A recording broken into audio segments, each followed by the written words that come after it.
Good day mga pa-Jaffers! Welcome back to our YouTube channel. Ngayon po patuloy tayo sa ating pag-a-analyze sa mga games ko sa Indonesia International IM Tournament at nasa round number 7 na po tayo. So ngayon medyo natagalan ako sa paggawa ng video kasi ngayong rest day po, in-invite kami ng organizer para gumala dito sa Indonesia. So ngayon lang kami nakabalik ngayong gabi. So ito po, mag-analyze tayo yung round number 7 game. So ito pong game ko dito, kalaban ko si IM Win Zhao Hitun ng Myanmar. Actually yan po ang original roommate ko bago ako lumipat dito sa room ni Grandmaster Daniel Pizarro. Ayan, so labanan ng mga mag-roommate.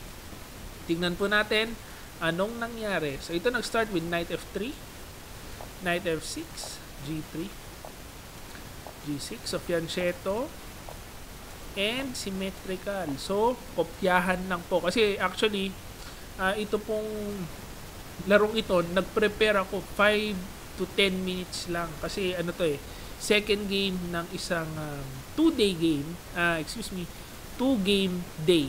Ayan. So, ito yung second game. So, wala na pong chance mag-prepare. Pero, na-tsempohan ko yung tinignan kong laro, yun ang nilaro niya, yun ang ginawa niya. No? So, D3, D5, ito expected ko ito, Knight BD2, Knight C6, and then pagka E4, capture, capture, and A5. Ayan ang preparation ko. Sabi ko, ang ganda ng ang ganda ng score sa database. Pwede na to. Ayan. So ito, ang expected kong gagawin niya, mga C3 lang. C3. Tapos ang idea ng database, Knight D7, Knight C5, papunta sa D3. Pasok yung Knight kagad. Ang galing nung idea. Pero ang ginawa niya, A4. At yan na yan din po ang larong sinusundan ko laban ni Grischuk versus Artemiev. Talagang yan lang po ang inanalyze ko. Sabi ko, parang ang labo mangyari yung A4 Kasi nag-A5 ka, tapos kinopya, nag-A4. Hindi ko na po nilaliman kasi parang hindi po mangyari. Pero, wala, nangyari. Ayan, so Knight D7 tayo. Ganun pa rin ang idea. And then, pagka Knight C4, ayan na po, ito ang medyo mga maling idea dyan Kasi tatamaan po yan ng bishop. Yan ang malalim na idea ni Artemiev, yung super grandmaster na kinopyahan natin. Pagka B6, may bishop A6, sasapulin dito, tapos yung knight po mapipin, no? Kasi ang usually ang mangyayari dyan, didepensahan ng queen, ito po mabibitin. Pag lumabas yung bishop, bitin dito. Ganyan po nangyari game. Grischuk versus Artemiev, talo agad si Grischuk. Ayan. So dito pagka B6, medyo namrong problema na siya. After siguro mga 5 minutes, ang tinira niya is Queen D5. Yan, pinin yung knight ko dito. And ako nag-isip mga 3 minutes lang. Sige, Bishop D7. Develop lang tayo. And dito na problema siya. Inabot siya ng 30 minutes. So, ang nangyari po sa game na ito, shoot na shoot sa preparasyon yung roommate kong si IM Win Zhao Hitun. Naisip siya na 30 minutes dito. Marami kasi na siyang problema kasi yung queen, nilabas niya yan dyan. So, trinet ko lang. Ang expected kong idea niya, rook D1. And dyan po ang tinira niya. Pero may pang-counter kasi ako dyan, itong Knight DE5. Nasa unang tingin, malilibre po yung knight natin. No? So, pagkakain, ayan. So, parang libre. Ito, libre. Parang libre rin yung bishop, pero yun pala yung rook niya nakapin. Yan ang nangyari. Feel ko hindi niya po expected itong idea na ito. So pagkakain, rook F takes D8, ang ending, yung bishop at rook niya hindi po makadevelop. Marami na pong problema yung posisyon ng white. So ito, unang-una, bitin. Pag dumivelop ang bishop, mabibitin naman yung pawn. Tapos may back rank weakness pa siya. So dito marami na po siyang problema. Pero apparently sabi po ng engine, equal lang, iiwas lang mo. Depensado ito. Pag kumain doon, kain. Ito, depensado naman.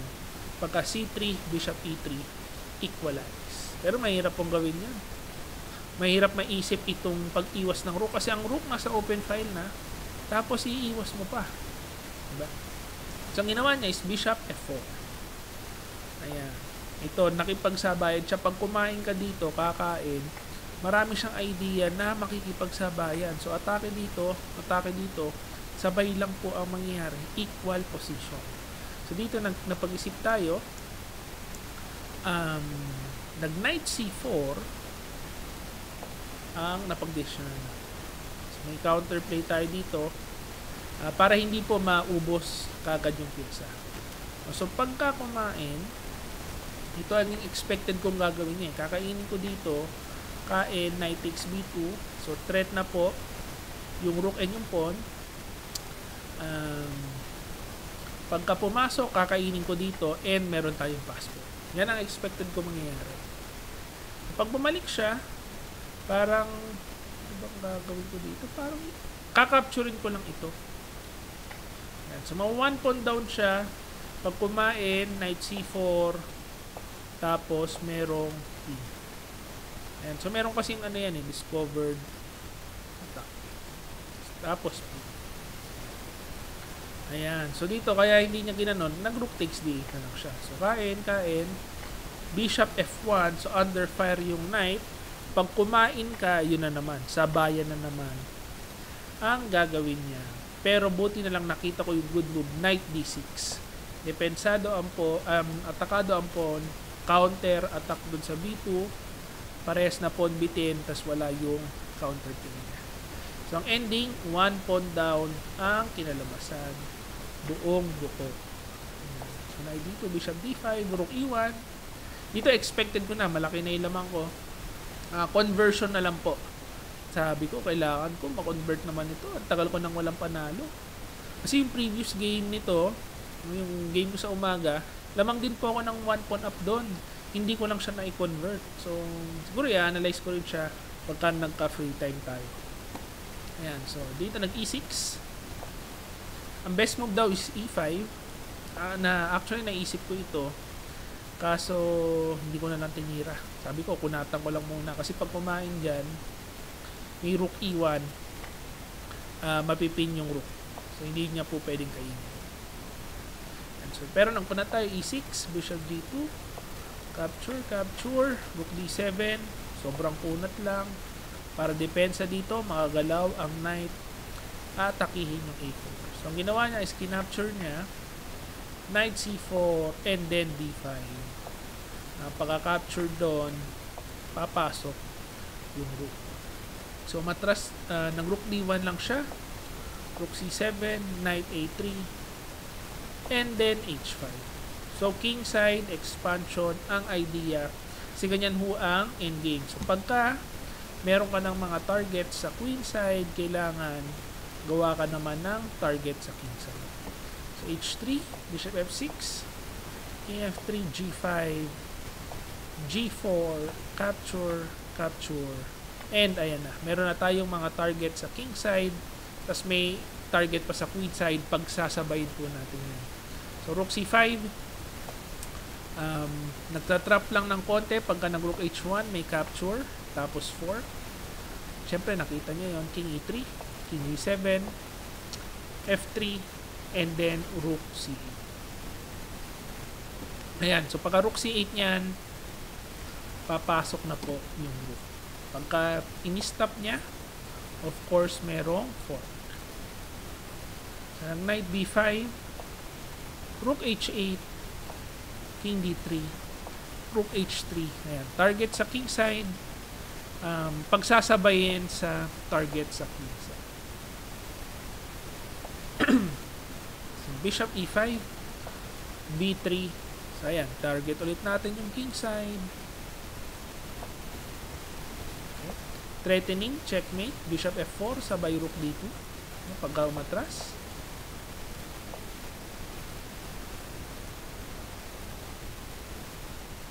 So, dito nag-king d3 siya. King f6. And then pagka knight d4, bishop f4, ayan. Almost hindi na po ma-stop yung rook d2 checkmate. Pag umatras, meron tayong e5 tapos e5. Ayun na po ang idea niya. Pag dinipensa niya yan, ito naman ang tatargetin ko. Ano po, ito ang tatargetin. So talaga pong magko-collapse na kasi pinaghalo-halo ko lahat ng atake, no?